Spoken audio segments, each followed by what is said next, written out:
Hello everyone, আসসালামু আলাইকুম। সবাইকে জানাচ্ছি রমজান মাসের শুভেচ্ছা। কেমন আছেন সবাই? আশা করি অনেক ভালো আছেন। আমিও আল্লাহর রহমতে অনেক ভালো আছি।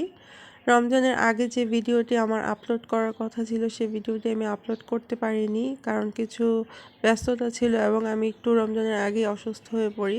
স্টিল এখনও আছে, ঠান্ডা ঠান্ডা তো লেগেই আছে। আমার কথা শুনে নিশ্চয়ই বুঝতে পারছেন। তো এখানে কিছু আমি চাল ডাল নিয়ে নিয়েছিলাম, সব ধরনের ডাল এবং আতপ চাল, পোলার চাল নিয়ে নিয়েছিলাম, সেটা বেসন তৈরি করার জন্য।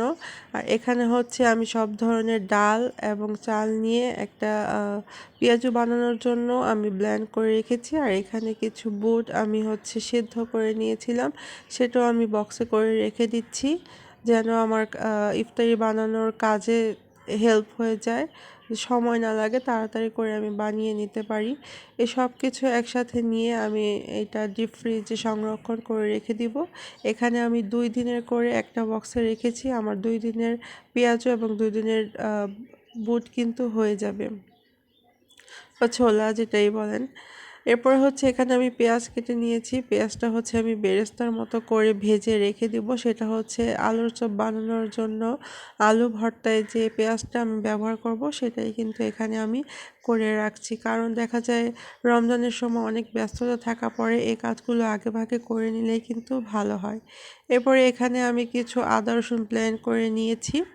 আর এরপরে হচ্ছে যেই ভিডিওর শুরুতে যে বেসনটা আমি দেখিয়েছি ভাঙানোর জন্য, যে চাল ডাল নিয়েছিলাম, সেগুলো হচ্ছে এখানে আমি বেসন ভাঙিয়ে নিয়েছি। তারপরে হচ্ছে এখানে আমি বেসনের প্রিমিক্স করে নিচ্ছি। এখানে পরিমাণ মতো আমি মরিচ গুঁড়া দিয়েছি, হলুদ গুঁড়া দিয়েছি এবং পরিমাণ মতো লবণ দিয়েছি।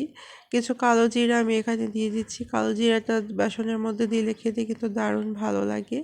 দেন হচ্ছে এখানে আমি গরম মশলা গুঁড়া আর হচ্ছে জিরা গুঁড়া আর কি পরিমাণ মতো দিয়ে দিয়েছি। একটু হচ্ছে ফুড কালার দিয়ে দিলাম।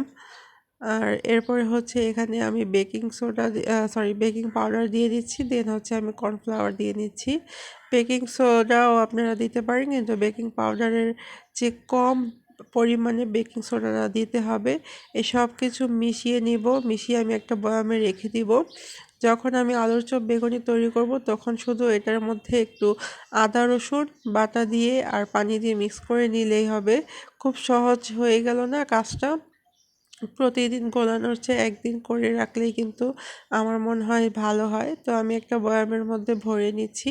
আর এটা কিন্তু খুব ভালো করে আপনারা সংরক্ষণ করতে পারবেন অনেক দিন যাবৎ। এই যে দেখেন, ঠান্ডার জন্য আমার কিন্তু বয়স দিতে একটু সমস্যা হচ্ছে, তারপরও দিচ্ছি কারণ ভিডিওগুলো জমে গিয়েছিল।